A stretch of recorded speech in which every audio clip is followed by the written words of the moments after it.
ಸ್ವತಗಜವನ್ನು ಏರಿ ಬಂದವ ಸುರಪ್ಪನೆಂಬುದಾಗಿ ಅರ್ಥೈಸಿದ್ದೇನೆ.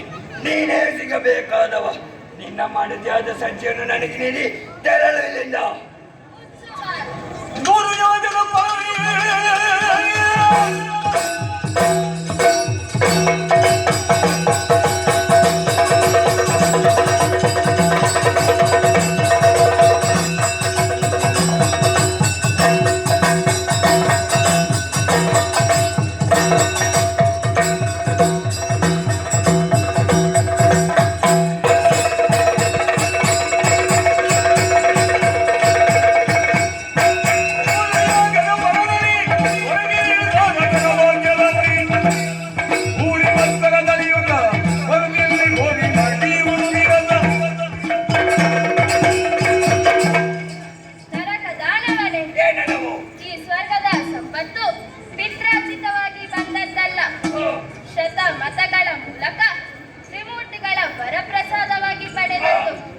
ಇದನ್ನು ಬಲಾತ್ಕಾರದಿಂದ ಪಡೆಯುವೆಂಬ ಛಲದಿಂದ ಬಂದರೆ ಈ ಕುಲಿಶ ನಿನಗೆ ಬುದ್ಧಿ ಹೇಳಿತು. ಹಾಗಾದರೆ ನಿನ್ನ ಭಕ್ತಿ ದೊಡ್ಡದು, ಅದು ನನ್ನ ಶಕ್ತಿ ದೊಡ್ಡದು.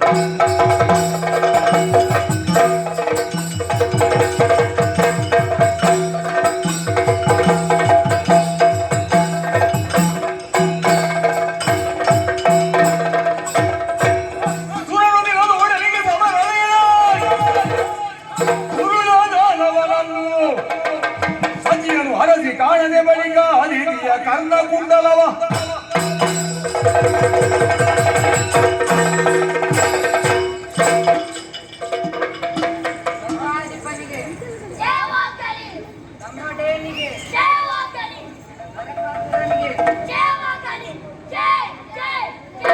ನಮ್ಮವರೇ ಸಮರಾಂಗಣದಲ್ಲಿ ಸೋತು ಓಡಿದ್ದಾರೆ ದೇವತೆಗಳು.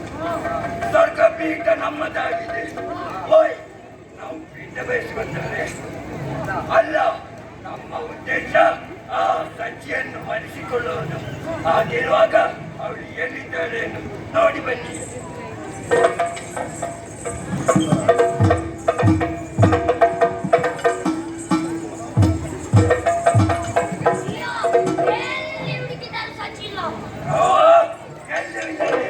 ಹಾಗಾದರೆ ತಪ್ಪಿಸಿಕೊಂಡರೆ ನೀನು ಹಾಗೆ ಬಿಡುವುದಿಲ್ಲ. ನಾವು ಬಂದ ಮೇಲೆ ಹಾಗೆ ಹೋಗುದು ಸರಿಯಲ್ಲ. ಅದೋ ಅಲ್ಲಿ ದೇವೇಂದ್ರನ ತಾಯಿಯಾದ ಆ ತಿಥಿಯ ಕುಂಡಲ, ಅದನ್ನು ಕೇಳಿದೆ.